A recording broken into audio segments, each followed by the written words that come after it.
My name is Mira Voss, and on the day my life changed, I was standing in front of a screen that had no good news for me. The Interstellar Academy sits on a ring station above a quiet blue planet, far from Earth, far from anything I used to call home. It trains cadets from 100 different worlds to work together, to explore together, and someday, to protect the peace between all the species who share this part of the galaxy. Every year, on what we call Assignment Day, the Academy's registry system studies each new cadet and finds them a match. A roommate, a partner, someone whose species, habits, and temperament fit well with your own, so that the first year of training does not fall apart before it even begins. I had waited for this day since the moment I arrived, not because I was eager to share a room with a stranger, but because everyone else in my cohort already knew who they were paired with. The Thesson twins were matched with a pair of quiet, thoughtful Urkai, both scholarly species who liked long silences and shared meals of pressed grain. My friend Yuki, soft-spoken and endlessly patient, was matched with a small herd species cadet named Bidel, who followed her everywhere like a nervous shadow. Matches were being announced all around me, name after name, species after species, until the room had nearly emptied and only a few of us were left standing before the terminals. I stepped up to mine, entered my cadet number, and waited. The screen blinked once, then twice, and then displayed a single word in bright red letters. Unmatched. I stood there for a moment, sure it was a mistake. I tapped the screen. I re-entered my number. I even restarted the terminal, the way you do with any stubborn piece of technology, hoping that whatever error had occurred would fix itself if I simply gave it enough chances. But the word stayed exactly where it was. Bright, red, final. Behind me, I heard someone laugh, not unkindly, but with the kind of surprise you feel when you see something strange for the first time. A cadet from a scaled species I did not recognize turned to her friend and said, loud enough for me to hear, "The system could not find anything to put beside her? Not one match in the whole cohort?" I did not answer. I did not have an answer. I gathered my things, keeping my face as calm as I could manage, and walked out of the assignment hall alone. That evening I sat in my dorm room, the only cadet on my level with a bed that had no companion bed folded down beside it. My room was quiet in a way that felt heavier than silence should. I told myself it did not matter. I told myself that being unmatched simply meant I would have more space, more privacy, fewer arguments about temperature settings or sleep schedules. I told myself several things that evening, and none of them made me feel any better. I had grown used to being looked at differently since I arrived at the academy. Humans were still new to this part of the galaxy, new enough that some cadets had never even spoken to one of us before stepping onto this station. Some species approached me with curiosity, asking polite questions about Earth, about our short lifespans, about how we managed to build starships despite being, in their words, so remarkably fragile. Others kept their distance, offering nothing more than a careful nod in the hallway, as if unsure what category to place me in. But being unmatched was different. Every other cadet, no matter how strange or how far from home, had been given a place beside someone else. I was the only one the registry could not figure out what to do with. I tried not to let it bother me as I unpacked my things and prepared for my first full day of classes. I told myself the academy was enormous, filled with hundreds of cadets and dozens of species, and that surely there had simply been an odd number that year, an unlucky rounding error that left me standing alone. It was not a comforting thought, but it was better than the alternative, which was that something about me, about being human, made the system unable to place me anywhere at all. I did not sleep well that night. The room felt too quiet, too still, too aware of the empty space where another bed should have been. It was near midnight when I heard the sound outside my door. At first, I thought it was nothing. The academy's halls were old, full of small creaks and settling noises that echoed strangely at night, but this sound repeated, low and steady, a soft scraping noise that came closer and then stopped, then came closer again. I sat up in bed, listening carefully. It did not sound like footsteps. It sounded like something being dragged. I told myself it was probably a maintenance drone, or perhaps another cadet moving furniture at an odd hour, but the sound continued, patient and unhurried, until it stopped directly outside my door. I waited. Nothing happened. No knock, no voice. Just silence, thick and expectant, as if whatever was on the other side was waiting for me to make the first move. Curiosity won out over caution, the way it so often does when you are 18 years old and far from home, and desperate for something, anything, to break the strange loneliness of the day you have just had. I climbed out of bed, crossed the small room, and opened the door. Standing in the hallway, illuminated by the dim night lighting, was a creature I recognized immediately, though I had never seen one this close before.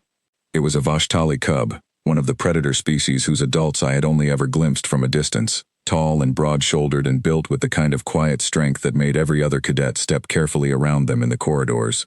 This cub was smaller, of course, still young enough that its limbs looked slightly too long for its body, still growing into the sharp angles that would define it as an adult. But even as a cub, it carried itself with a stillness that felt older than its size suggested. Its eyes, a deep amber color, fixed on me without blinking. Gripped firmly between its teeth was the edge of a rolled-up sleeping pad, dragged the entire length of the hallway from wherever it had come from. I stared at it. It stared back at me. Neither of us moved for what felt like a very long time. Then, without any hesitation at all, the cub walked past me into my room, dropped the sleeping pad on the floor beside my desk with a soft thump, turned in a slow circle, and lay down. I stood in the doorway, my hand still on the frame, utterly unsure of what had just happened. Every instinct told me to do something, report it, call a proctor, find out whose cub this was and return it before something went wrong. Predator species cubs were not simply left to wander the halls at night, and certainly not left to wander into the rooms of unmatched human cadets they had never met. But the cub did not look distressed. It did not look lost, or frightened, or confused about where it was. It looked, if anything, entirely at ease, its breathing already slowing into the steady rhythm of sleep, one ear twitching occasionally at some sound only it could hear. I closed the door quietly, more out of instinct than decision, and stood there in the dark, watching this small predator settle itself into my empty room, as if it had always belonged there. I told myself I would sort this out in the morning. I told myself I would find the cub's caretakers, apologize for whatever confusion had led it to my door, and return to my ordinary, quiet, unmatched existence. But some small part of me, sitting back down on the edge of my bed and watching the rise and fall of the cub's breathing in the dim light, felt something I had not expected to feel that day. I felt, for the first time since the registry marked me unmatched, that I was not entirely alone. I did not know yet what the cub's presence meant, or why it had chosen my door out of every door in that long, quiet hallway. I did not know about the fear that lived quietly behind the eyes of every Vashtali proctor I would meet in the days that followed, or the questions that would soon be asked about why a predator cub had left its own kind to lie down beside an unmatched human's desk. I did not know that the word unmatched, glowing red on my terminal screen, was about to mean something entirely different than I had believed. All I knew, that first night, was the quiet sound of breathing beside me, steady and unafraid, filling the silence that had felt so heavy only hours before. I turned off the light, lay back down, and for the first time since arriving at the academy, I slept without feeling the emptiness of that unmatched space beside me. In the morning I would have to explain this. I would have to find someone in charge, someone who could tell me what to do with a predator cub that had, for reasons I could not begin to guess, decided that my room was exactly where it wanted to be. But that was a problem for morning. For now, in the quiet dark of my dorm room, I simply lay still and listened to the soft, steady breathing of a creature the registry had never accounted for, resting beside a cadet the registry had never known what to do with either. Perhaps, I thought as sleep finally began to pull me under, that was not a coincidence at all. Morning came faster than I wanted it to.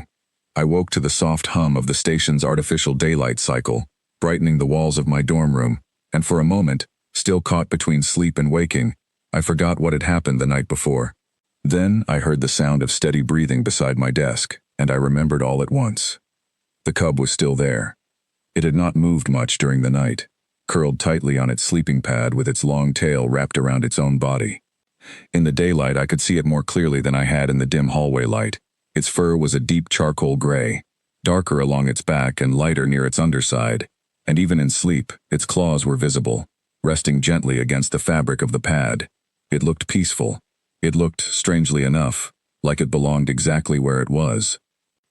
I sat up carefully, trying not to make any sudden movement that might startle it, though I was quickly learning that very little about this cub suggested it startled easily. Its ear twitched once at the sound of my blanket shifting, but its eyes stayed closed, its breathing steady and unbothered. I had a full day of classes ahead of me, and somewhere in that day I needed to figure out what to do with a predator cub that had wandered into my room and decided to stay. I dressed quietly, gathered my things, and knelt down beside the sleeping pad. "Hey," I said softly, unsure if the cub even understood human speech yet. though most Academy species learned the common trade language early in their lives. I need to take you back to wherever you came from. The cub's eyes opened immediately, amber and alert, as if it had never truly been asleep at all. It looked at me for a long moment, then rose to its feet in one smooth motion, stretching first its front legs and then its back, the way any young creature might after a long night's rest. It did not resist when I reached for it, though I quickly realized I had no idea how one was supposed to carry a predator cub, or if I was even allowed to try. In the end, the cub solved the problem itself. It simply walked to my door, waited for me to open it, and then walked out into the hallway ahead of me, glancing back once to make sure I was following. I followed. The walk to the Vashtali dormitory took only a few minutes, though it felt much longer with a young predator trotting quietly beside me through hallways full of early morning cadets. I noticed the reactions immediately. A pair of Thessan cadets froze mid-step, watching us pass with wide, careful eyes. A small group near the dining hall entrance went entirely silent, their conversation dying the moment the cub came into view. No one said anything to us directly, but I could feel the weight of their attention following us the entire way, the same way I imagined a spotlight might feel if it were made of pure, uncomfortable curiosity. I told myself this was simply what happened when a predator species cub was seen wandering the halls unsupervised. I told myself it had nothing to do with the fact that it was walking beside me, specifically, an unmatched human cadet with no obvious reason to be near it at all. I was wrong about that, but I did not know it yet. The Vashtali dormitory entrance was marked with tall doors, far taller than the doors of the human dormitory wing, built to accommodate a species whose adults stood well above most others in the academy. I had never actually been inside before, and I hesitated at the threshold, unsure whether I was even allowed to enter. The cub, showing no such hesitation, walked straight through the open doorway, and I followed before I could think better of it. Inside, a Vashtali proctor stood near a long desk, sorting through what appeared to be schedule terminals. She was tall, easily twice my height, with the same charcoal gray coloring as the cub, though her fur was marked with lighter streaks along her arms and shoulders that I would later learn indicated her rank among her people. She looked up as we entered, and her expression shifted immediately from calm professionalism to something sharper, more alert. Her eyes moved from the cub to me, then back to the cub again. "Where did you find him?" she asked, her voice low and careful, though I could hear something tightly controlled underneath the words.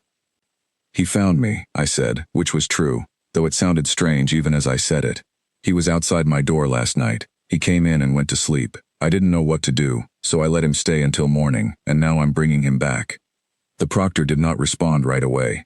She stepped around the desk, moving toward us with slow, deliberate steps, her eyes never leaving the cub. When she crouched down to his level, I noticed her hands were shaking slightly, though her voice remained steady. "Soren," she said softly, using what I assumed was the cub's name. "Why did you leave the creche wing?" The cub, Soren apparently, did not answer in any way I could understand.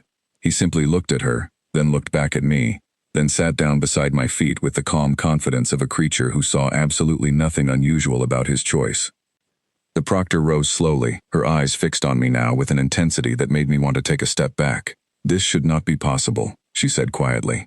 "Cubs do not leave the creche pack voluntarily, not for any reason, not for anyone." "I didn't ask him to come," I said, feeling suddenly defensive, though I was not entirely sure what I was defending myself against. "I woke up and he was just there. I don't know why." "I believe you," the proctor said, though her expression suggested she was still working through several thoughts at once. "That is precisely what concerns me." She knelt down again, this time reaching out toward Soren, clearly intending to guide him back toward the interior of the dormitory, toward wherever the rest of the cubs were kept during the night and early morning hours. Soren did not move away from her hand exactly, but he also did not move toward her. Instead, he pressed himself more firmly against my leg, his small weight surprisingly solid, his claws gripping lightly at the fabric of my pants in a way that was not quite painful but was certainly deliberate. The proctor's hand paused in midair. "He does not wish to go," she said, and I could hear something like disbelief in her voice, as if she were describing an event she had never expected to witness in her lifetime. "He has to," I said, though even as the words left my mouth, I felt an odd reluctance behind them. "I have classes. I can't exactly bring a predator cub with me to navigation theory." The proctor straightened, studying the two of us for a long moment, her expression shifting from alarm into something more thoughtful, more calculating. "Cadet," she said finally, "what is your name?" "Mira Voss," I said. "Cadet Voss. she repeated slowly, as if testing the sound of it. I am going to need to speak with the Academy administration about this. In the meantime, I would ask that you allow Soren to remain with you, under close observation, until we understand what has happened here. I blinked at her, certain I had misheard. You want me to keep him? I want you to allow him to remain near you, she corrected carefully. There is a difference. He has chosen this on his own. Removing him by force, particularly before we understand why, could cause harm to him that none of us wish to see. She paused, glancing down at Soren, who had settled himself fully against my leg now, clearly considering the matter resolved. Vashtali cubs do not imprint easily, Cadet Voss. When they do, it is not something we take lightly, and it is certainly not something we undo carelessly. I did not fully understand what she meant by the word imprint, not yet, but something in the careful way she said it told me this was more serious than a simple case of a lost cub wandering into the wrong room. For how long? I asked. Until we understand what is happening, she said again, which was not really an answer at all, though it seemed to be the only one she was prepared to give. I left the Vashtali dormitory that morning with Soren trotting quietly at my side, and with far more questions than I had arrived with. I made my way to navigation theory, unsure whether I was supposed to bring a predator cub into a classroom full of other cadets, but Soren settled the matter himself by walking directly to an empty space beside my desk and lying down, exactly as he had done the night before in my room. My instructor, a small, precise creature named Fenadar who taught with a patience that seemed to have no limit, paused at the sight of Soren, but said nothing more than a brief acknowledgement before continuing the lesson. I got the impression that word of the unmatched human and her uninvited predator cub had already begun spreading through the academy faster than I could keep up with. Throughout the class, I found myself glancing down at Soren more than I glanced at the lesson materials in front of me. He lay quietly for most of the hour, occasionally lifting his head to observe the room with the same calm attentiveness he had shown from the very beginning, as if he were studying everything around him just as carefully as the rest of us were studying our lessons. At one point, a cadet 2 rows over dropped a stylus, the small clatter echoing louder than it should have in the quiet classroom. Soren's head snapped up instantly, his body tensing, ears flattening briefly before he registered the source of the sound and relaxed again, settling back down with a soft exhale. I noticed the way several other cadets in the room stiffened at his reaction, watching him with wary eyes, the same careful distance I had seen in the hallway earlier that morning. I realized, somewhere in the middle of that lesson, that I was going to spend the rest of my day being watched. Not because of anything I had done, but because of the small, silent creature lying beside my desk, who seemed entirely unaware of the questions his presence was raising in every room we entered. By the time classes ended and I made my way toward the dining hall, exhaustion had begun to settle over me, not from any physical effort, but from the sheer weight of being watched so carefully by so many eyes throughout the day. Soren, by contrast, seemed entirely unaffected, trotting alongside me with the same steady calm he had carried since the moment I first opened my door to him. I found a quiet table near the edge of the dining hall, away from the busier center where most of the cohort gathered, and sat down with my tray, grateful for a few minutes where I did not feel quite so exposed. Soren settled himself beneath the table, close enough that I could feel the warmth of him against my leg, and for a while, neither of us moved. It was there, in that quiet corner of the dining hall, that Yuki found me. She approached carefully, the way most cadets had been approaching me all day, though her caution seemed to come more from curiosity than fear. She set her own tray down across from mine and glanced beneath the table at Soren, who lifted his head briefly to observe her before deciding she posed no particular interest and lowering it again. "So," Yuki said, settling into her seat, "is it true? The whole story everyone's been talking about?" "Depends which story," I said, managing a tired smile. There seemed to be a lot of versions by now. The one where a Vashtali cub abandoned his entire creche pack in the middle of the night to come sleep next to the desk of the only unmatched cadet in our cohort, she said, raising an eyebrow. "That one." "That's the one," I admitted. Yuki studied me for a long moment, then glanced down at Soren again, her expression thoughtful rather than alarmed. "You know," she said slowly, "maybe the registry wasn't wrong about you after all." I frowned at her. "What do you mean?" "I mean maybe it wasn't that no one could be matched with you," she said. "Maybe it just meant the algorithm hadn't figured out yet what you were supposed to be matched with." I looked down at Soren, who had already drifted back into a light doze beneath the table, entirely unconcerned with the questions swirling above him. I did not have an answer for Yuki's theory. Not yet. But for the first time since the red word unmatched had appeared on my terminal screen, I found myself wondering if she might be right. Whatever the reason, whatever strange instinct had guided Soren down that hallway to my door, one thing had already become clear to me by the end of that first full day. This was no longer a simple misunderstanding that would resolve itself by morning. Something had shifted, quietly and without warning, and I had a feeling the days ahead were going to look very different from the ones I had imagined when I first stepped onto this station, alone and unmatched, wondering where I belonged. The days that followed fell into a strange kind of rhythm, one I never could have imagined for myself only a week earlier. Soren did not leave my side. Not for classes, not for meals, not even for the long hours I spent in the training simulators practicing basic piloting maneuvers that most of my classmates had already mastered months before I arrived. He simply adapted, finding a quiet corner in whatever room I occupied, watching everything around him with the same calm attentiveness I had noticed from the very first morning. I had expected the Academy administration to intervene quickly, to separate us within a day or two once the situation had been properly reviewed.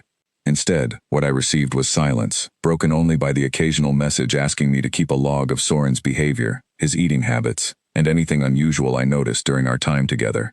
It felt less like an investigation into a problem, and more like a quiet, careful study of something no one quite understood. I decided, somewhere around the fourth day, that if I was going to be at the center of a mystery I had not asked for, I would rather understand it than simply wait for someone else to explain it to me. I found my opportunity during a free period between afternoon classes, when I noticed instructor Fenadar alone in the small study room attached to the navigation theory classroom, reviewing lesson materials on a data terminal.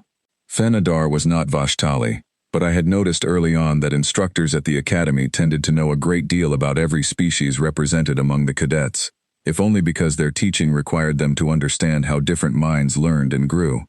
"Do you have a moment?" I asked from the doorway, Soren trailing quietly behind me as always. Fenadar looked up, their small, dark eyes flicking briefly toward Soren before settling on me. "For the cadet who has become the most discussed topic in the instructor's lounge this week? Of course I have a moment." I felt my face warm slightly at that, though I stepped into the room and took a seat across from the terminal.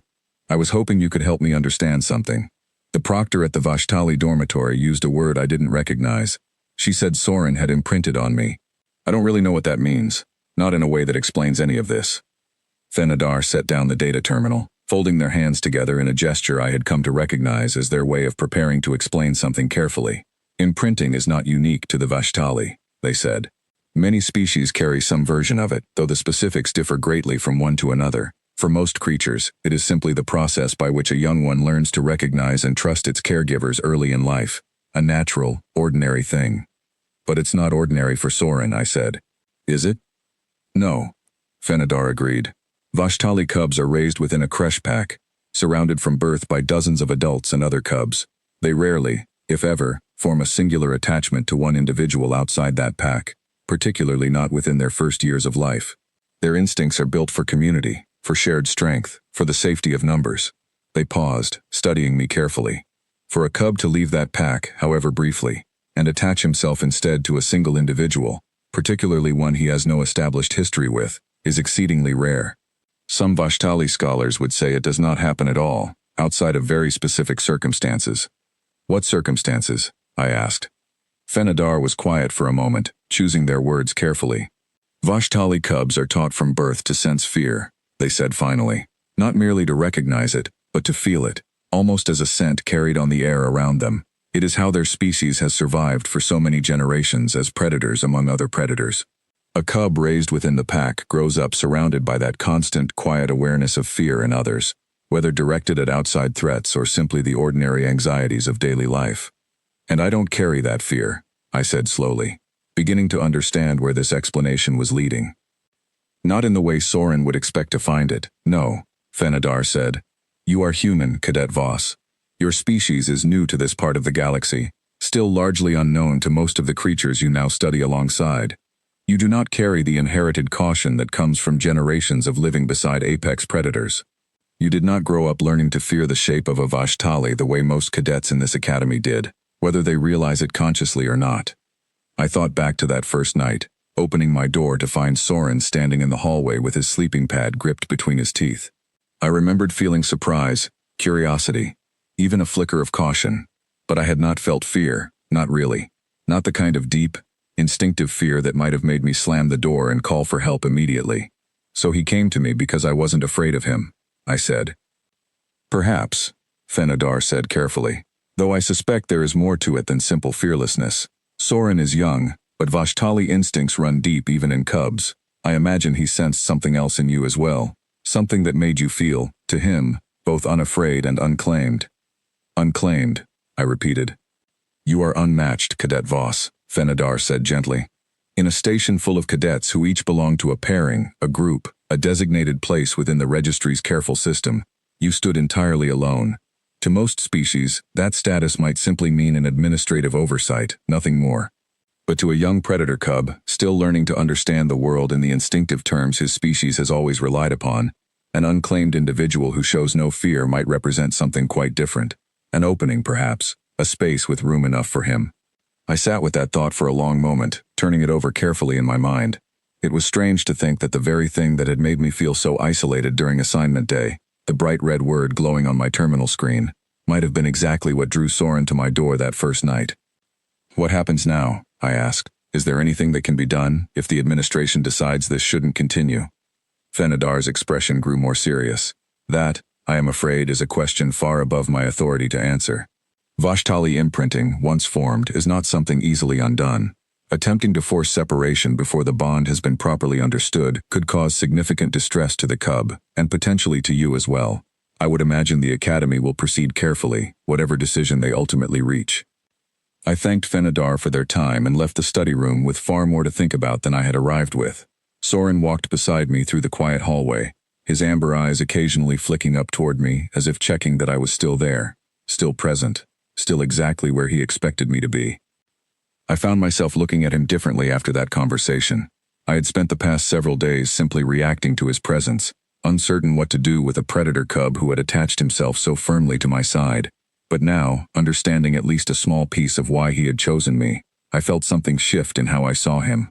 He was not merely an unexpected complication in my already complicated arrival at the Academy. He was, perhaps, the first creature in this entire galaxy who had looked at me, unmatched and uncertain as I was, and decided without hesitation that I was exactly what he was looking for. That evening, back in my dorm room, I sat on the edge of my bed and watched Soren settle himself onto his sleeping pad, the same one he had dragged down the hallway on that first strange night. He circled twice before lying down, his tail curling around his body in the familiar shape I had already grown accustomed to seeing. "You really picked me on purpose, didn't you?" I said quietly, more to myself than to him. Soren's ear twitched at the sound of my voice, and for a moment, his amber eyes opened, fixing on me with an expression I could not quite read. Then he exhaled softly, closed his eyes again, and settled deeper into his sleeping pad, entirely at ease. I found myself smiling, despite everything, despite the uncertainty still hanging over both of us regarding what the Academy administration would eventually decide. For the first time since arriving at this station, since standing alone in front of that glowing red word on my terminal screen, I did not feel quite so unmatched after all. The following morning brought a message to my personal terminal, requesting my presence at an administrative hearing later that week. The message did not explain much, only that the matter concerning Cadet Voss and the Vashtali cub known as Soren required formal review by a panel of Academy officials. I read the message twice, feeling a familiar knot of anxiety settle in my stomach. Whatever quiet, careful observation period the administration had been conducting over the past several days, it seemed that period was coming to an end. Soon, someone with far more authority than Fenadar, or even the Vashtali proctor, would be deciding what happened next, not just for me, but for Soren as well. I looked down at him, still curled peacefully on his sleeping pad, entirely unaware of the message that had just arrived, entirely unaware that his future, and mine, was about to be discussed and decided by people neither of us had ever met. "Well," I said quietly, mostly to fill the silence, "I suppose we'll find out soon enough what they think of all this." Soren did not stir, his breathing steady and calm, as if nothing in the galaxy could possibly disturb the quiet certainty he seemed to carry with him everywhere he went. I wished, not for the first time that week, that I could borrow even a small piece of that certainty for myself. Whatever the hearing would bring, whatever questions the administration intended to ask, I found myself hoping, quietly and perhaps foolishly, that they would see what I had slowly begun to see over these past few days. That this strange, unlikely bond between an unmatched human cadet and a predator cub who refused to leave her side was not a mistake to be corrected, but something worth understanding more fully before anyone decided to take it apart. I gathered my things for the day ahead, glanced once more at Soren sleeping peacefully behind me, and stepped out into the hallway to face whatever came next. The hearing was still 3 days away, and in that waiting time, I found myself paying closer attention to Soren than I had before. Not out of worry, though there was plenty of that too, but out of a growing curiosity about the small creature who had so thoroughly rearranged my life without ever saying a single word to explain himself. I realized, somewhere during that quiet stretch of days, that I still did not know very much about him at all. I knew his name, given to me by the Vashtali proctor on that first morning. I knew he was young, still growing into limbs that seemed slightly too long for his body. I knew he did not startle easily, that he watched everything around him with careful attention, and that he had chosen, for reasons I was only beginning to understand, to leave behind everything familiar to him, in order to stay beside a human cadet the registry had marked as unmatched. But I did not know what he liked. I did not know what made him curious, or cautious, or content. I decided during one quiet afternoon between classes that it was time to find out. We sat together in a small courtyard near the edge of the academy grounds, one of the few outdoor spaces on the station where real sunlight, filtered carefully through the station's outer shielding, could reach down and warm the ground beneath us. Soren had taken an immediate liking to this particular spot from the very first time I brought him here, stretching out along a warm patch of stone with the contented ease of a creature who had found exactly what he was looking for. I sat down beside him, pulling my knees up to my chest, and watched him for a while in comfortable silence. "I've been thinking," I said eventually, "that I should probably call you something other than just Soren all the time. Not that there's anything wrong with your name. But I feel like you and I are stuck with each other for a while, at least until the hearing decides otherwise, and it seems like the kind of thing that deserves its own name. Something just between us." Soren's ear twitched at the sound of my voice, though he did not lift his head from where it rested against the warm stone. I took that as permission to continue. "What about Ash?" I said, studying the deep charcoal gray of his fur, the way it seemed to shift slightly toward silver in the filtered sunlight. "It fits you, I think. Quiet, steady, the kind of color that doesn't need to shout to be noticed." At the sound of the word Ash, Soren's head lifted slightly, his amber eyes opening and fixing on me with an expression of clear interest.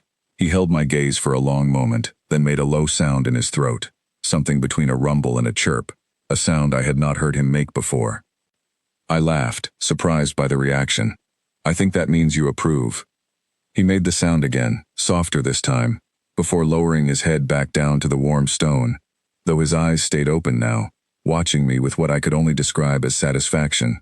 From that day forward, I began calling him Ash, at least when we were alone together, away from the careful, watchful eyes of proctors and instructors who still referred to him by his proper creche name. It became a small, private thing between us, a piece of language that belonged only to the two of us, separate from the confusion and uncertainty surrounding everything else happening around us. Over the following days, I learned that Ash was curious about nearly everything, though he expressed that curiosity in quiet, careful ways rather than the boisterous energy I had expected from a young predator. He would watch other cadets from a careful distance, his head tilting slightly as he observed their movements, their conversations, the small rituals of daily life at the academy that most of us took entirely for granted. He seemed particularly fascinated by the training simulators, often positioning himself where he could watch the display screens during my practice sessions, though I could never quite tell what he understood of the flight patterns and navigation calculations scrolling past. He also, I discovered, had very strong opinions about food, though not in the way I might have expected from a predator species. He showed little interest in the meat-based meals available in the dining hall, instead gravitating toward the same simple grain dishes that many of the herbivorous cadets preferred. When I mentioned this to the Vashtali proctor during one of our brief check-in conversations, she explained that Vashtali cubs did not develop a taste for traditional predator diets until much later in their growth, something about the way their bodies changed as they matured. For now, Ash was content with whatever I happened to be eating, often positioning himself close enough to my tray that I found myself sharing more of my meals with him than I probably should have. I also began to notice small things about the way he protected his space, and mine. If another cadet approached too quickly, or spoke too loudly near us, Ash would position himself subtly between us, not aggressively, but with a quiet, deliberate awareness that reminded me he was, despite his youth, still built from generations of instinct that ran far deeper than his still developing body suggested. One afternoon, as I sat with Yuki in the courtyard going over notes for an upcoming examination, a group of older cadets passed close by, laughing loudly about something unrelated to us entirely. Ash, who had been dozing peacefully in the sunlight only moments before, rose immediately to his feet, his body low and alert, his eyes tracking the group until they had passed well beyond us and their laughter had faded into the distance. "He does that a lot," Yuki observed, watching Ash settle back down once the perceived threat had passed. "Does it bother you?" "No," I said, and found that I meant it. "It's strange, but it doesn't feel like he's trying to control anything. It feels more like he's just making sure I'm safe, like that's simply something he does now, without needing to think about it." Yuki considered that for a moment, her eyes following Ash as he resumed his comfortable position beside me, his earlier alertness already fading back into calm. "You know," she said slowly, "back on my homeworld, we have old stories about bonds like this. Not with Vashtali specifically, but with other creatures who choose a single individual over an entire group, for reasons no one can fully explain. The stories always describe it the same way. Not as something one side gives to the other, but as something both sides recognize in each other at the same time." "Recognize what?" I asked. Yuki shrugged, a small, thoughtful smile crossing her face. "I don't know exactly. Maybe you'll figure that part out yourself, eventually." I thought about her words often over the following days, turning them over in my mind during quiet moments between classes, during the long hours spent in training simulators, during the evenings when Ash and I sat together in my dorm room, him on his sleeping pad, me at my desk, both of us simply existing quietly in each other's company. I began to understand, slowly and without quite realizing when the understanding had arrived, that whatever this bond between us was, it had already changed something fundamental about how I moved through my days at the academy. I no longer walked into classrooms feeling like the only unmatched cadet in a station full of carefully paired companions. I no longer sat alone in the dining hall, watching other cadets share meals and conversation with their designated partners while I ate in careful, practiced solitude. Wherever I went now, Ash went too, steady and quiet at my side, and somewhere in that steady, quiet presence, I had stopped feeling unmatched at all. I also began to notice something else, something I found harder to put into words even to myself. Since Ash had entered my life, I had started standing a little straighter in the hallways. I answered questions in class with a little more confidence, no longer quite so worried about being singled out as the odd cadet from the unfamiliar new species everyone was still learning to understand.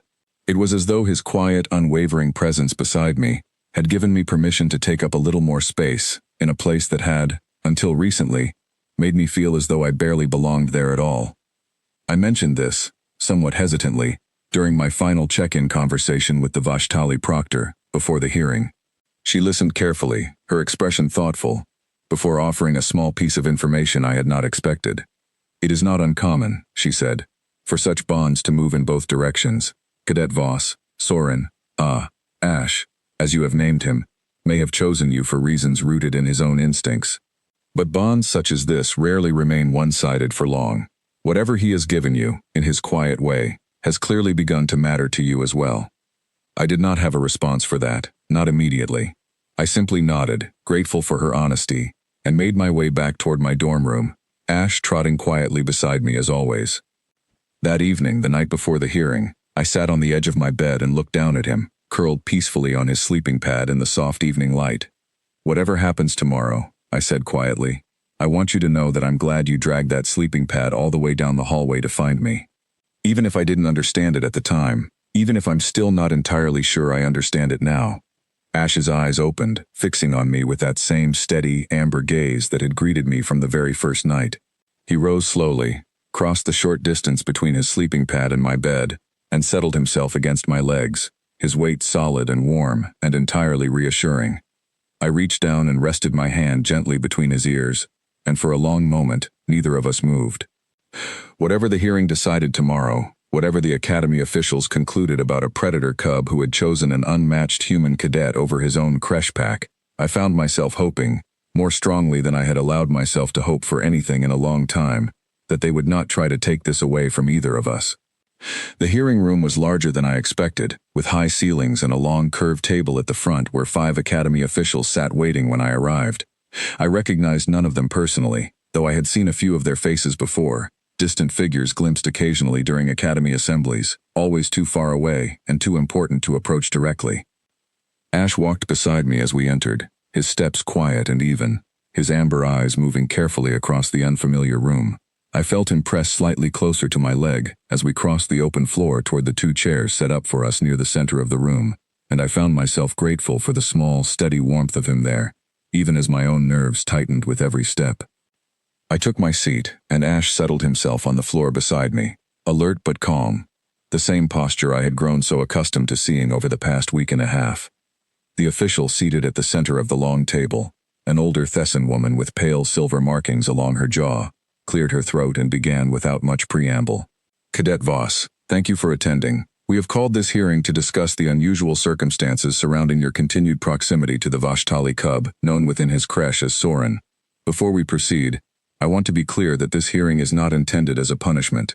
Our purpose here is to understand what has occurred and to determine the safest path forward, both for you and for the cub. I nodded, my hands folded tightly in my lap. I understand. Good, she said. She glanced down at a data terminal in front of her before continuing. Let us begin with the basic facts as we understand them. On the night in question, the cub left the Vashtali creche wing without authorization, traveled unaccompanied through several levels of the academy, and entered your dormitory room, where he has remained in close proximity to you ever since. Is this accurate? Yes, I said. That's what happened. And prior to that night, you had no previous contact with this cub, no interaction of any kind, however brief, that might explain his behavior? None, I said. I didn't even know his name until the next morning, when I brought him back to the Vashtali dormitory and the proctor there told me. The official beside her, a broad-shouldered creature I did not recognize, leaned forward slightly, his voice carrying a note of skepticism I had not expected. Forgive my directness, Cadet Voss, but this is precisely the difficulty we face in understanding this situation. Vashtali cub behavior is well documented across many generations of academy record-keeping. What you describe has no clear precedent in that record. We are left then with either an extraordinarily rare exception or a set of circumstances we do not yet fully understand. I'm not sure what you want me to say, I said carefully. I didn't do anything to cause this. He came to my door on his own, and I didn't know what to do, so I let him stay until morning. Everything since then has just been trying to figure out what happens next, the same as all of you. A third official, seated near the far end of the table, spoke up then, her voice quieter but no less firm. The concern, Cadet Voss, is not simply about precedent, it is about safety. Predator species, even in their juvenile stages, carry instincts that can be unpredictable, particularly when those instincts are engaged in ways outside their normal developmental pathways. We have a responsibility to protect all cadets at this academy, including those from prey-classified species who may feel understandably uneasy about a predator cub attaching himself so closely to a single individual. I felt a flicker of frustration rise in my chest, though I tried to keep my voice steady. Ash hasn't hurt anyone, I said. He hasn't threatened anyone. He's careful and quiet, and honestly, the only time I've seen him get tense around other cadets is when they're being too loud or moving too quickly near me. He's not dangerous. He's just young and confused and trying to figure out where he belongs, same as I am. The room went quiet for a moment at that, and I realized, somewhat belatedly, that I had used the nickname Ash in front of the entire panel, rather than his formal creche name. A few of the officials exchanged glances, though none of them commented on it directly. The Thessan woman at the center of the table studied me carefully for a long moment before speaking again. You have grown attached to him, she said. It was not a question. Yes, I admitted, I have. And if this panel were to determine that separation was the safest course of action, both for the cub's development and for the broader safety of the cadet population, how would you respond to that decision? I looked down at Ash, who had remained quiet and still throughout the entire exchange, his eyes moving between the officials and me with careful attention, as if he understood, on some level, that the outcome of this conversation mattered a great deal. I would respect it, I said finally, though the words felt heavy leaving my mouth. I don't have the authority to override this panel's decision, and I wouldn't try to, but I would ask you to consider what separating us now might do to him, especially if the reason he came to me in the first place was something he needed and couldn't find anywhere else. The broad-shouldered official frowned slightly. And what do you believe that reason to be, Cadet Voss? I hesitated, thinking back to my conversation with Fenadar in the study room, the careful explanation of fear and instinct, and the strange, quiet space an unmatched cadet might represent to a young predator raised among generations of inherited caution. "I think he came to me because I wasn't afraid of him," I said slowly. "Not because I'm particularly brave or special or anything like that. I think it's simply because I'm human, and my species doesn't carry the same instinctive caution around Vashtali that most other species in this academy do. I didn't grow up learning to be careful around him the way everyone else seems to have been taught, consciously or not, and on top of that, the registry marked me unmatched. I didn't belong to anyone, didn't have a designated place in the system the way every other cadet did. I think, somehow, that combination made me look like exactly what he needed, someone unclaimed and unafraid." The room fell silent again, longer this time, as the officials exchanged glances among themselves. I could not read their expressions clearly enough to guess what they were thinking, and the uncertainty made my stomach twist with anxiety. Finally, the Vashtali proctor, who I had not realized was present at the hearing until she rose from a seat near the back of the room, stepped forward to address the panel directly. "If I may," she said, and the Thessan woman at the center table nodded permission.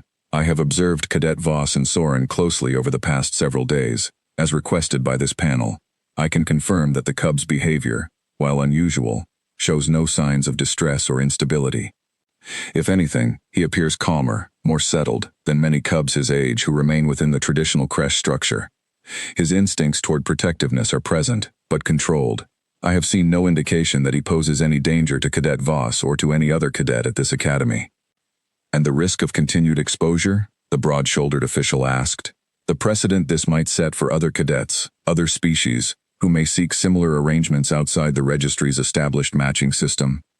The proctor considered this carefully before responding. "I understand the concern," she said, "but I would ask this panel to consider that the registry's matching system, however effective it has been for generations of cadets, was not designed with humans in mind. Cadet Voss's species is new to this academy, new to this entire region of space. It may be that the system simply does not yet have the tools to properly account for what a human cadet represents, both to the algorithm and to the instincts of other species entirely. Perhaps what we are witnessing here is not a failure to be corrected, but a gap the registry has not yet learned to fill." I looked at her with something between gratitude and surprise, not having expected such a strong defense from the same proctor who had first reacted with such alarm on that very first morning. The Thessan woman at the center table was quiet for a long moment, studying her data terminal, then looking between me and Ash, then back to the proctor standing beside us. "This panel will need time to deliberate," she said finally. "In the meantime, we will allow the current arrangement to continue, under continued observation. Cadet Voss, you will be expected to provide regular updates regarding the cub's behavior and well-being. Proctor, I trust you will continue your own observations as well. We will reconvene once a final decision has been reached." I felt a small measure of relief at those words, though I knew the uncertainty was far from resolved. As the hearing came to a close and the officials began gathering their materials, I rose from my seat, and Ash rose with me, pressing close against my side as we made our way toward the door. Before we left, the Thessan woman called out once more, "Cadet Voss." I turned back toward her. "For what it is worth," she said, her expression softening slightly for the first time during the entire hearing. "I do not believe this panel views you as the source of any danger here. We simply have a responsibility to be careful, particularly when precedent offers us so little guidance. I hope you understand that." "I do," I said, and found that I meant it. We left the hearing room together, Ash and I, stepping back out into the busy hallway beyond, and I felt the weight of the past hour settle heavily across my shoulders. Whatever the panel ultimately decided, I knew now that our situation had become something larger than either of us, something tied up in questions about the registry itself, about how the Academy understood species like mine, about gaps in a system built long before humans had ever arrived to complicate its careful calculations. I did not know, walking back toward my dorm room that evening with Ash quiet and steady beside me, that the answers to those larger questions were about to arrive far sooner than I expected, and from a source I had not anticipated at all. 2 days passed after the hearing without any word from the panel, and in that quiet stretch of waiting, I found myself thinking more and more about a question I had never fully asked before. Not why Ash had chosen me, which I had at least begun to understand, but why the registry had marked me unmatched in the first place, when every other cadet in my cohort, from every other species represented at the Academy, had been given a place within the system without any trouble at all. I brought this question to Fenadar during another quiet afternoon in the study room, hoping the instructor's patience and knowledge might once again help me make sense of something that had been sitting uneasily in my mind for days.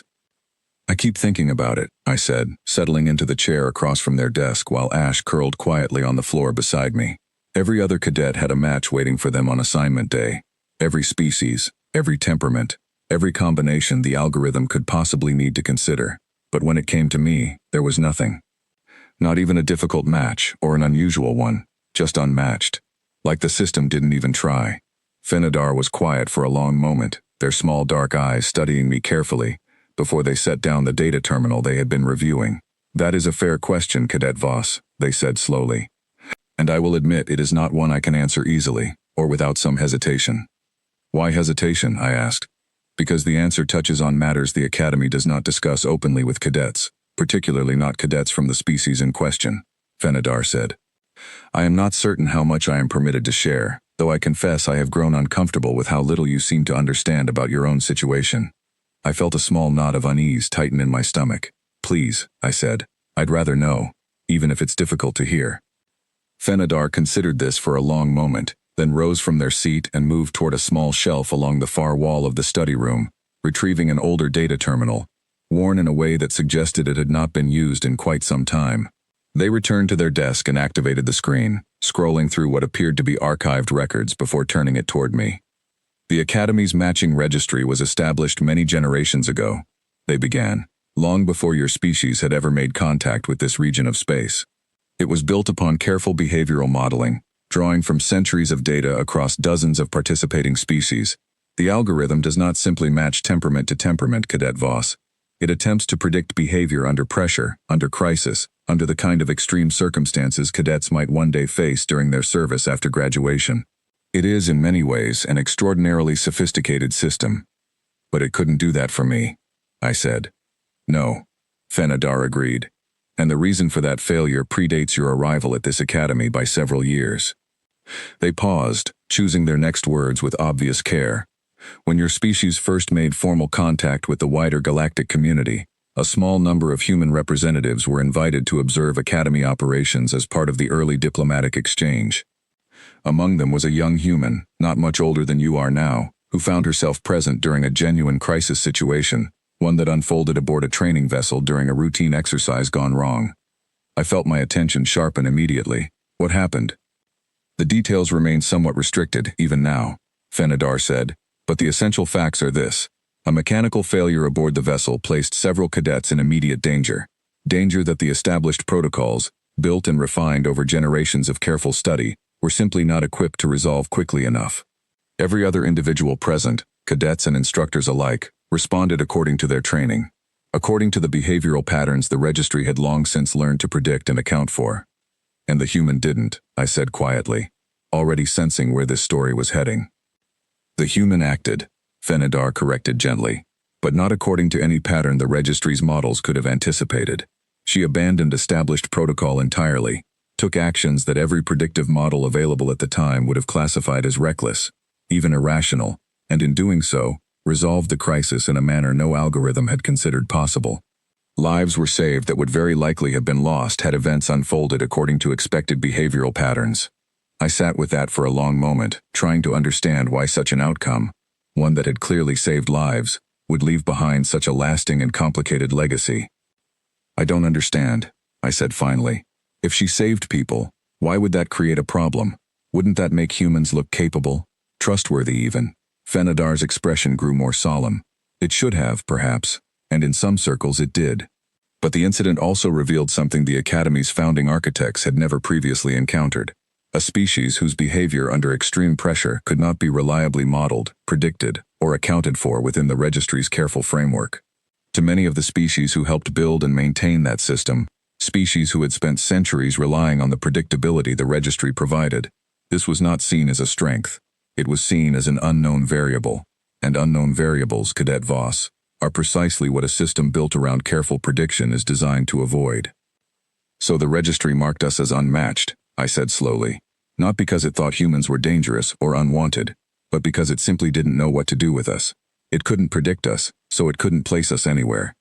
"That is my understanding, yes," Fenadar said. The founding charter that governs the registry's operation was quietly amended following that incident, though the language used was careful, bureaucratic, designed to avoid drawing direct attention to its true purpose.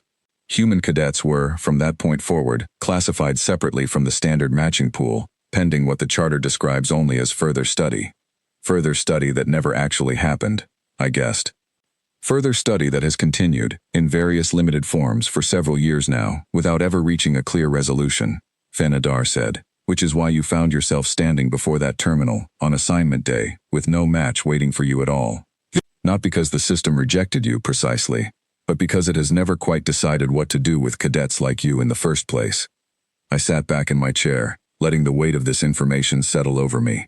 I thought about the whispered theories I had overheard on that very first day, classmates wondering aloud why no species wanted to be matched with me. I thought about the careful, guarded way some cadets had treated me during my early days at the academy, polite but distant, curious but cautious. I had assumed, without ever fully examining the assumption, that this caution stemmed from unfamiliarity, from simple lack of exposure to a new species still finding its place among the stars. Now I understood there was something deeper woven into that caution. Not quite fear, not exactly, but something adjacent to it. A quiet, institutional wariness passed down through generations of careful record-keeping, rooted in a single, unpredictable act that no algorithm had ever managed to explain or replicate. "Do you think that's fair?" I asked Fenadar quietly. "Being marked unmatched because of something that happened before I was even born? Something I had nothing to do with?" Fenadar was quiet for a long moment, their expression thoughtful. "I think fairness is rarely the primary concern of systems built around prediction and safety," they said finally. "I do not believe the registry, or the officials who maintain it, harbor any particular ill will toward you personally, Cadet Voss. I believe, rather, that they simply have not yet found a framework capable of accounting for what your species represents. That is not the same as fairness, but it is, perhaps, slightly less personal than it might feel." I looked down at Ash, who had remained quiet throughout the entire conversation, though his amber eyes had been moving steadily between Fenadar and me, as if he understood, on some level, that something important was being discussed. "He didn't need a prediction model to choose me," I said quietly. "He just did it. No algorithm told him to. No careful behavioral study explained why it would work. He just walked down that hallway, on his own, and decided." "Yes," Fenadar said, a small, knowing warmth entering their voice for the first time during our conversation. "Which may be precisely why this situation has drawn so much attention from the Academy administration. You represent, in a very real sense, exactly the kind of unpredictable variable the registry has spent years trying to avoid, and now that variable has produced an outcome none of their careful models could have anticipated. A young Vashtali cub, choosing an unmatched human cadet over the safety and structure of his own creche pack, and thriving, by every account I have heard, in doing so. I considered this for a long moment, turning the pieces of this new understanding over carefully in my mind. I had spent the past week and a half believing that my situation was simply strange, an unexplained anomaly that the Academy would eventually sort out one way or another. Now I understood it was something larger than that. I was not merely an unmatched cadet who happened to attract the attention of an unusual cub. I was, whether I had asked for it or not, standing at the center of a question the Academy had been avoiding for years. A question about what happens when a system built entirely around prediction encounters something, or someone, it simply cannot predict. "Thank you," I said finally, rising from my chair as Ash stirred beside me, sensing the conversation had reached its natural end, "for telling me. I know you said you weren't sure how much you were allowed to share. You deserve to understand your own situation, Cadet Voss," Fenadar said simply. "Whatever the registry decides to do about it." I left the study room that afternoon with Ash quiet and steady at my side, my mind still turning over everything I had just learned. The word unmatched no longer felt like a simple administrative label, an unlucky rounding error in an otherwise carefully balanced system. It felt instead like the edge of something much larger, a quiet fault line running beneath the entire structure of the Academy itself, one that a single predator cub, acting entirely on his own instincts, had somehow managed to step directly across. I did not know yet what would happen when the panel finally reached their decision, or how the larger questions raised by Fenadar's explanation might eventually be answered, but I understood, walking back toward my dorm room in the quiet evening light, that whatever came next would matter for more than just myself and Ash. It would matter, perhaps, for every unmatched cadet who came after us, standing alone before a glowing red word on a terminal screen, wondering if there was a place in this galaxy built for them after all. The alarm came on a perfectly ordinary afternoon, the kind of afternoon that gave no warning at all that anything unusual was about to happen. I was sitting in the training simulator bay, working through a piloting exercise that had given me trouble for most of the week, while Ash lay curled in his usual spot beside my console, watching the display screens with the same quiet attention he always gave them. The room was filled with the low hum of active terminals and the occasional murmur of other cadets working through their own exercises nearby. Then the alarm sounded. It was not the tone I had grown used to during scheduled drills, the calm, measured chime that gave everyone plenty of time to gather their things and walk, unhurried, toward designated assembly points. This alarm was sharper, louder, repeating in a rapid pattern that immediately silenced every conversation in the room. A voice followed a moment later, calm but clearly urgent, echoing through the station's speaker system. Containment alert. Level 4, Creche Wing. All cadets proceed to designated shelter zones immediately. This is not a drill. The words seemed to hang in the air for a long moment before the room around me erupted into motion.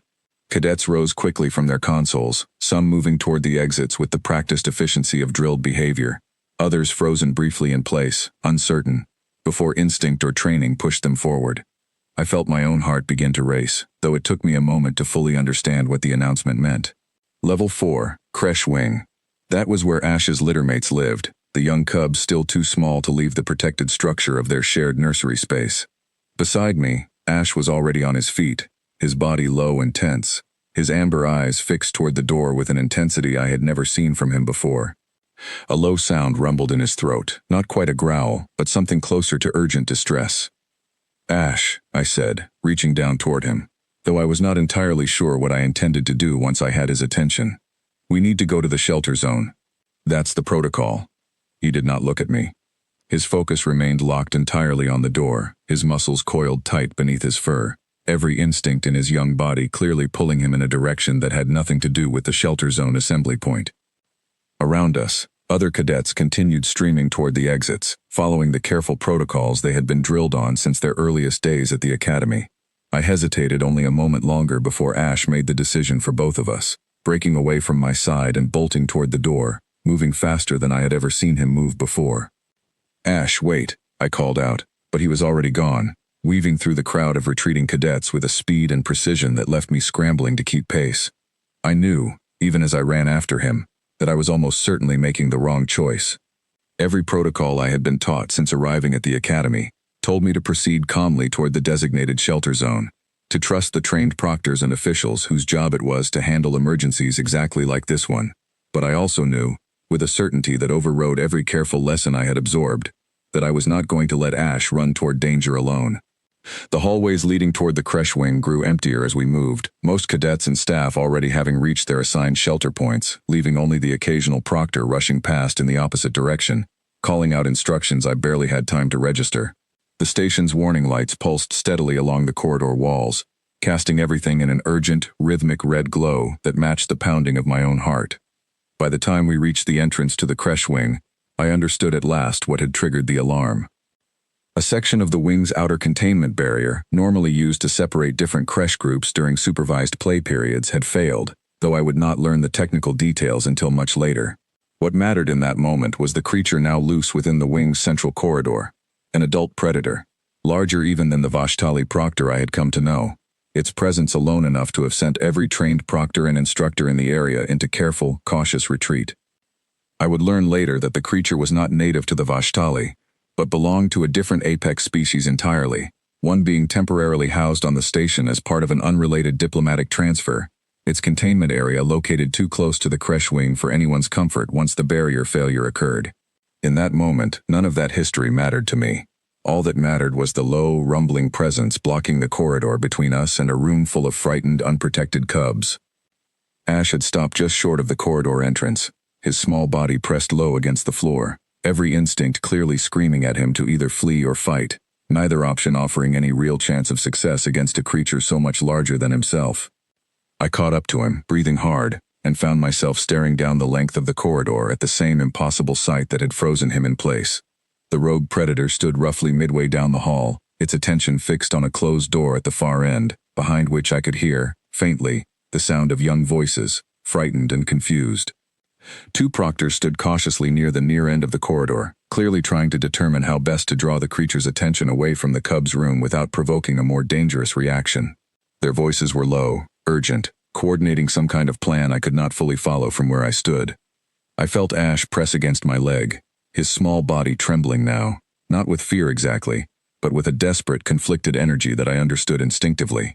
Every part of him wanted to run toward that door, toward his littermates, and every part of him understood, even at his young age, that doing so alone would accomplish nothing, except placing himself in the same danger they now faced.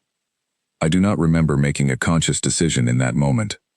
I remember only the sudden, clear understanding that every cadet and proctor nearby was frozen by the same careful protocols that had never accounted for a situation quite like this one, protocols built around caution, around measured response, around waiting for a solution that fit neatly within established procedure. I was not bound by those protocols. I never had been. The registry had never known what to do with me either. I stepped forward. One of the proctors near the corridor entrance turned sharply at the sound of my movement, her eyes widening with alarm. "Cadet, get back," she said urgently, her voice low but firm. "This is not a situation for—" "I know," I said, though I did not stop moving. "But he's not going to leave those cubs alone in there, and neither am I." I do not know what I expected to happen as I walked slowly down that corridor, my steps deliberate, my breathing forcibly steady despite the frantic pounding of my heart. I did not carry any weapon, any tool, any advantage beyond the simple stubborn fact that I refused to stop moving forward. Behind me, I heard Ash's soft, urgent steps following close at my heel, refusing, just as I was refusing, to remain safely behind while others he cared about faced danger alone. The rogue predator's attention shifted the moment we drew close enough, its massive head turning slowly toward us, golden eyes narrowing with an intensity that made every instinct in my body scream at me to turn and run. I felt the full weight of its attention settle over me like a physical pressure, and for a single, terrifying moment, I understood exactly how small and fragile I truly was, standing in that corridor. But I did not run. I did not step back.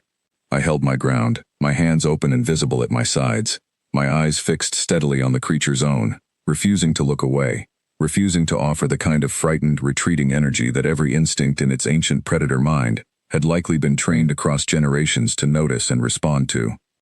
Beside me, Ash mirrored my stillness exactly, his small body no longer trembling, his amber eyes fixed just as steadily on the much larger predator before us, a low, steady growl building in his throat, small and young but entirely without fear. The corridor fell into a tense, suspended silence, broken only by the low, uncertain rumble building somewhere deep in the rogue predator's chest. I did not know, standing there in that quiet, dangerous moment, whether my next breath would bring resolution or disaster.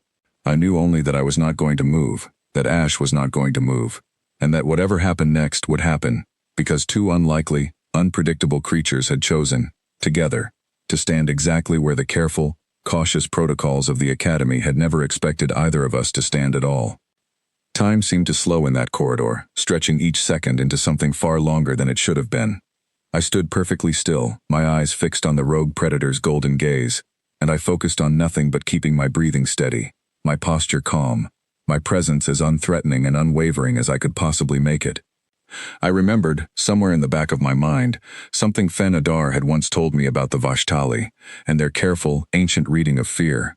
I did not know if this creature shared that same instinct, being an entirely different species from a different part of the galaxy, but I reasoned that most predators, across most worlds, likely understood the same basic language. Stillness, confidence, the absence of an easy, frightened target. I took a slow breath and spoke, my voice quiet but even, pitched low the way I might speak to calm a nervous animal back on Earth, though I had no real evidence this creature would respond to human speech at all. "We're not here to hurt you," I said. "We're not going to run, and we're not going to fight you. We just need you to stay calm, the same as we are." The creature's ears shifted slightly at the sound of my voice, though its massive frame remained tense, coiled, its attention flicking briefly toward the closed door at the end of the corridor before returning to me. I understood with a cold clarity that it was likely just as confused and frightened by this unfamiliar station as any of us were by its sudden, unexpected presence. It had been placed somewhere unfamiliar, separated from whatever handlers or companions it normally trusted, and now found itself surrounded by strange corridors and stranger creatures, none of whom it had any reason to trust. Beside me, Ash held his ground with a steadiness that still amazed me, given his young age and small size compared to the creature before us. His low growl had softened slightly, no longer a warning, but something closer to a steady, insistent presence, as if he too understood that sudden aggression would only make matters worse for everyone in that corridor.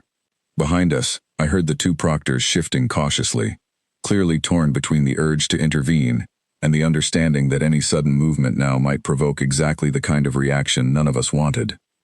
"It's all right," I said again, softer this time, taking one slow, deliberate step forward, my hands still open and visible at my sides. "You're not in trouble. Nobody here wants to hurt you. We just need a little space, and a little time, until someone who knows how to help you arrives." I had no real authority to make that promise, no actual knowledge of what would happen once trained handlers finally arrived to manage the situation properly. But something in the calm, steady tone of my own voice seemed to reach the creature in a way I had not expected.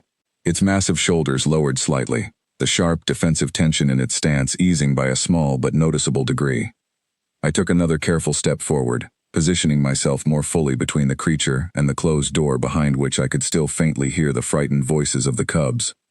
I felt Ash move with me, matching my pace exactly, his small body a steady, warm presence at my side. The creature's golden eyes tracked our movement carefully, its massive head tilting slightly, as if reassessing something about the two of us standing so calmly before it. I held my ground, refusing to close the remaining distance further, allowing the creature space to make its own choice about what happened next. For a long, suspended moment, nothing happened at all. The corridor remained locked in tense, fragile silence, every one of us waiting to see which way the balance would tip. Then, slowly, the creature's tension began to ease further. Its head lowered, no longer positioned in the sharp, alert posture of a creature preparing to strike, but something closer to uncertain caution, the wary stillness of a lost, frightened animal rather than an aggressive threat. It shifted its weight, took one hesitant step backward, then another, its golden eyes never quite leaving mine, but no longer carrying the same dangerous intensity they had held only moments before. I did not move. I did not celebrate, or relax, or allow myself to believe the danger had fully passed. I simply held my position, steady and calm, allowing the creature the space it seemed to need to continue its slow retreat. It was in that fragile, uncertain moment that I heard fast, careful footsteps approaching from behind us, accompanied by the low, familiar voice of the Vashtali proctor I had come to know so well over the past 2 weeks. "Do not move," she said quietly, her voice carrying an authority I had not heard from her before. "Either of you, let us handle this from here." I did not argue. I stayed exactly where I was, Ash steady beside me, as the proctor and several newly arrived handlers moved with slow, practiced care toward the retreating creature, their voices low and measured. Tools and calming devices I did not fully recognize held carefully at their sides. The next several minutes passed in a blur of careful, coordinated effort as the handlers worked to guide the creature safely back toward secure containment, their movements calm and deliberate, clearly the product of extensive training in situations exactly like this one. I remained near the wall of the corridor throughout, Ash pressed close against my side, both of us simply watching as trained professionals finished the work that our own desperate, unplanned stand had somehow made possible. Only once the creature had been fully secured, and the tense atmosphere of the corridor had finally begun to ease, did I allow myself to feel the full weight of what had just happened. My legs suddenly felt unsteady beneath me, my hands trembling slightly now that the adrenaline of the moment had nothing left to hold them steady. I sank down slowly against the corridor wall, and Ash immediately climbed into my lap, small and warm and solid, pressing himself against me with a fierce, protective energy that told me clearly enough that he was feeling the same shaken relief I was. The door at the end of the corridor opened moments later, and a cluster of young cubs spilled out, shepherded carefully by the creche caretakers who had kept them safely contained throughout the entire ordeal. I watched as several of the cubs immediately sought out Ash, nuzzling against him with soft, relieved sounds, clearly recognizing him as one of their own despite the weeks he had spent living apart from them. The Vashtali proctor approached us slowly once the immediate crisis had fully passed, her expression difficult to read as she studied the two of us sitting together against the corridor wall. "That was reckless," she said finally, though her voice held none of the sharp disapproval I might have expected from those words alone. "I know," I said, still catching my breath. "I couldn't just stand there in the shelter zone, knowing he was trying to get here alone." She was quiet for a long moment, her gaze shifting from me to Ash, still curled protectively in my lap, then back to me again. "In all my years serving this academy," she said slowly, "I have never seen an unarmed cadet, untrained in any form of predator negotiation, walk calmly toward a distressed apex predator and successfully de-escalate the situation without incident. I didn't really know what I was doing," I admitted.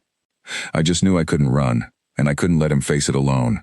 The proctor's expression shifted then, something thoughtful and quietly impressed replacing the earlier tension in her features.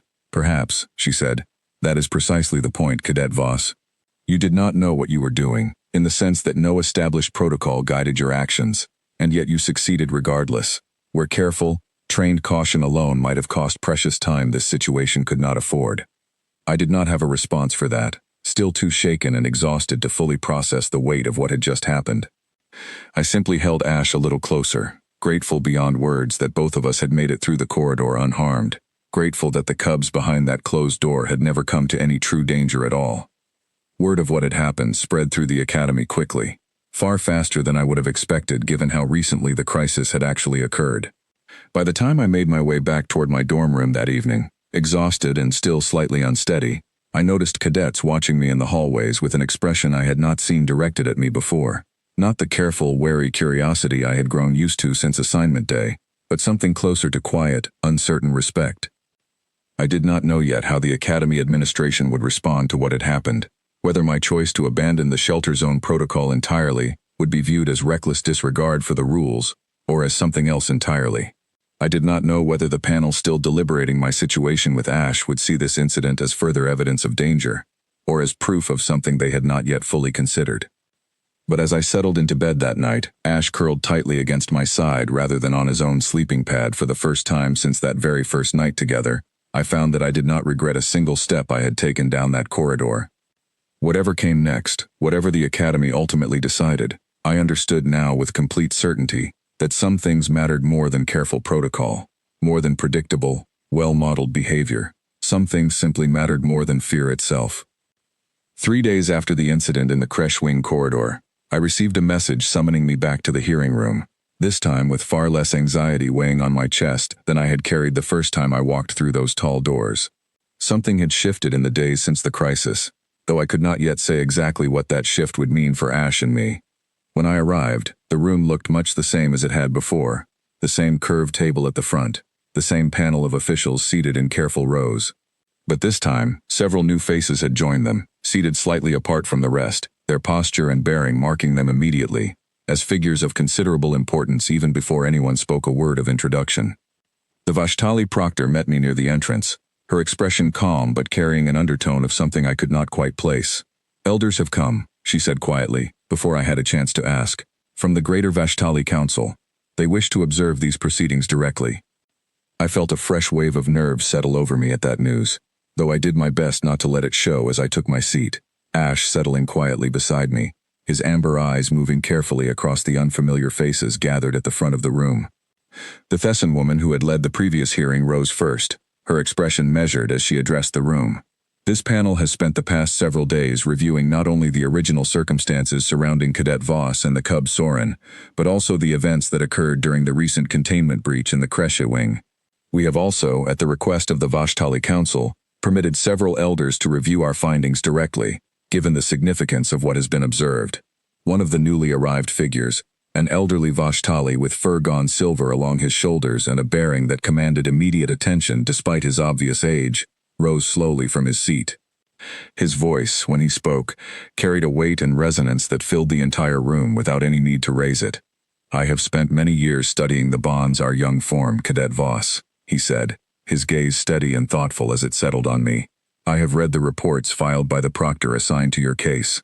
I have reviewed the account of what occurred during the breach, corroborated by witnesses among my own kind who were present in that corridor, and I confess, this is not a situation I expected to encounter in my lifetime.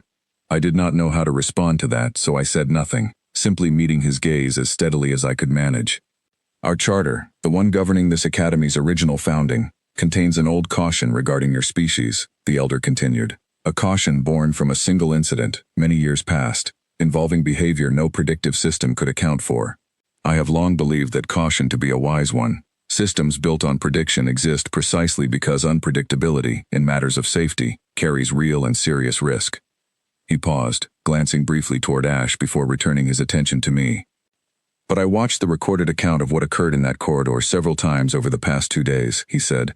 I watched a cadet with no training in predator negotiation, no established protocol to guide her, walk calmly into a situation every trained proctor present recognized as genuinely dangerous. I watched her succeed, not through force or aggression, but through calm, steady presence, exactly at the moment when careful, measured caution alone might have cost this academy something far more precious than time. I felt my throat tighten slightly at his words, though I remained quiet, sensing he was not yet finished.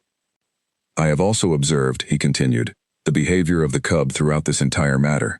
Soren left his creche pack, an act I would have called impossible only weeks ago, to bond with an individual the registry itself could not properly classify. And rather than showing the instability or distress one might expect from such an unusual departure from established pattern, he has, by every account I have reviewed, grown steadier, more confident, more secure than many cubs who remain within traditional creche structures. The elder turned then, addressing not just me, but the entire panel of officials seated at the long table. I came to this hearing prepared to argue caution, he said. I came prepared to suggest, gently but firmly, that this bond be carefully monitored, perhaps eventually separated, in the interest of protecting both the cub and the broader safety this academy has always prioritized above all else. He paused, and the room held its breath along with him. I no longer believe that is the correct path forward, he said finally. A murmur passed through the officials seated at the table, though the elder continued before anyone could interrupt. The old caution in our charter was born from fear of the unknown, he said. Fear of a variable no system could predict or control. But I have come to wonder over these past several days of careful review, whether that fear was ever truly warranted. What I have witnessed instead is not danger, but a different kind of strength entirely. One our careful, prediction-based systems were simply never built to recognize. He turned back to me directly, his expression softening slightly, though the weight of his authority remained undiminished. Cadet Voss, I do not believe your species represents an unknown variable to be feared and carefully contained. I believe you represent something our systems have simply never had a proper category for, a kind of loyalty, a kind of steady, unafraid presence that does not fit neatly into the patterns our registry was designed to predict, but that nonetheless carries real and considerable value. I felt tears prick unexpectedly at the corners of my eyes, though I fought to keep my composure in front of the assembled panel. Beside me, Ash pressed closer against my leg, as if sensing the shift in the room, the careful unwinding of tension that had followed us since that very first night. The Thessan woman at the center table rose again, addressing the elder with evident respect. Does the Vashtali Council formally recognize this bond, then, as something to be preserved rather than corrected? We do, the elder said simply. And I would ask this Academy panel to consider something further. Perhaps the fault does not lie with Cadet Voss, or with any human cadet who might find themselves marked unmatched in the future. Perhaps the fault lies instead with a registry that has spent years avoiding a question it should have addressed long ago. What does it mean to properly account for a species whose greatest strength cannot be measured through prediction alone? The panel fell into a thoughtful silence at that, several officials exchanging quiet glances, clearly turning the elder's words over carefully in their minds. I sat quietly beside Ash, my heart still pounding from the unexpected turn the hearing had taken, hardly daring to hope that this conversation might be moving toward the outcome I had wanted so badly since that very first quiet knock outside my dormitory door. The Thessan woman finally spoke again, her voice carrying the careful weight of someone about to deliver a significant decision. This panel will take the elder's testimony, along with the full record of recent events, under serious consideration. Given the gravity of what has been raised here today, both regarding this specific case and the broader questions surrounding the registry's treatment of human cadets, I believe it would be inappropriate to rush toward judgment. I felt a flicker of anxious disappointment at those words, worried the hearing might simply dissolve back into the same uncertain waiting I had grown so tired of over the past 2 weeks. But the Thessan woman continued before that disappointment could fully settle. However, she said, I do not believe further separation of Cadet Voss and the cub Soren remains a reasonable course of action. Given everything presented here today, this panel will formally recommend that the current arrangement be allowed to continue, permanently, pending final review of the broader registry concerns the elder has raised. The words took a moment to fully register, and when they did, I felt something warm and overwhelming rise up through my chest. chasing away weeks of quiet anxiety I had carried since that very first red word appeared on my terminal screen. Furthermore, she continued, glancing toward her fellow officials, several of whom nodded in quiet agreement, given the unprecedented nature of this situation and the clear demonstration of value it has provided, this panel will recommend a formal review of the registry's current classification system as it applies to human cadets.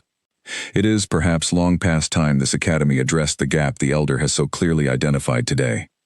I did not fully trust my own voice in that moment, so I simply nodded, gratitude and relief tangled together so tightly in my chest that I could hardly separate one feeling from the other.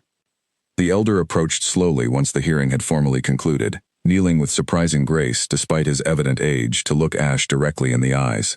Ash held his gaze steadily, without fear, the same quiet confidence he had carried since that very first night. "You chose well, young one," the elder said softly, before rising again and turning his attention to me, "as I believe did you, Cadet Voss."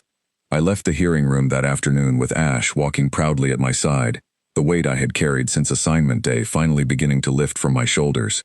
I did not know yet exactly what the registry's promised review would ultimately reveal, or how many other unmatched cadets might one day benefit from whatever changes followed. But I understood, walking back through those familiar hallways with Ash steady and unafraid beside me, that something important had shifted that day. Not just for us.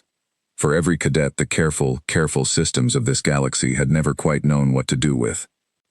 3 weeks passed after the hearing before the registry's formal review reached its conclusion, and in that time, life at the academy settled into a rhythm I had never quite believed I would find for myself.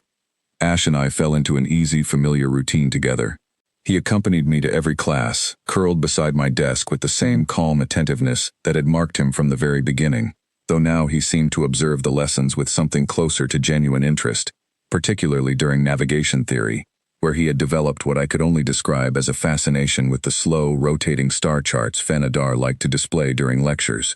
He grew, too, in those weeks, his limbs beginning to fill out into the sturdier proportions of his coming adolescence, though he remained, at heart, the same steady, watchful creature who had dragged his sleeping pad down that quiet hallway on our very first night together.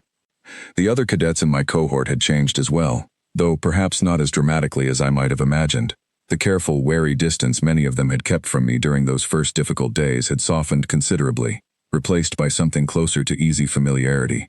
Cadets who had once avoided direct conversation now greeted me by name in the hallways, asked after Ash's well-being with genuine curiosity rather than nervous caution, and a few had even begun approaching me with quiet questions about my species, about Earth, about what it had been like to arrive at this academy without a single match waiting for me on that very first day.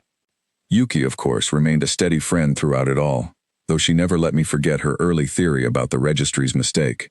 "Told you," she said more than once, whenever the subject came up over meals in the dining hall, a satisfied smile tugging at the corner of her mouth. "The system just hadn't figured out yet what you were supposed to be matched with." I found, more often than not, that I no longer had a good argument against her.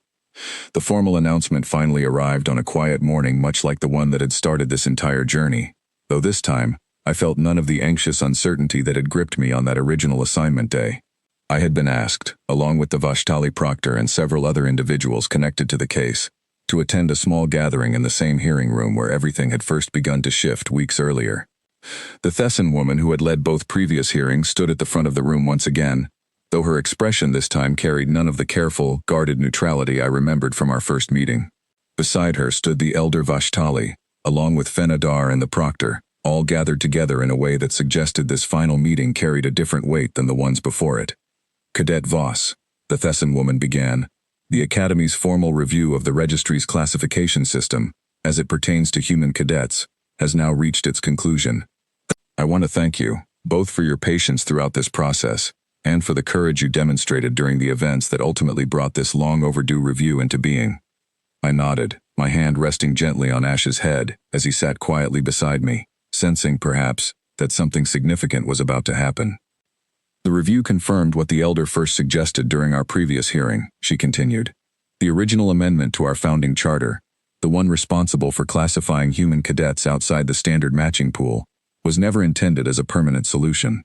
It was meant to be temporary, a pause for careful study that was never properly followed through upon.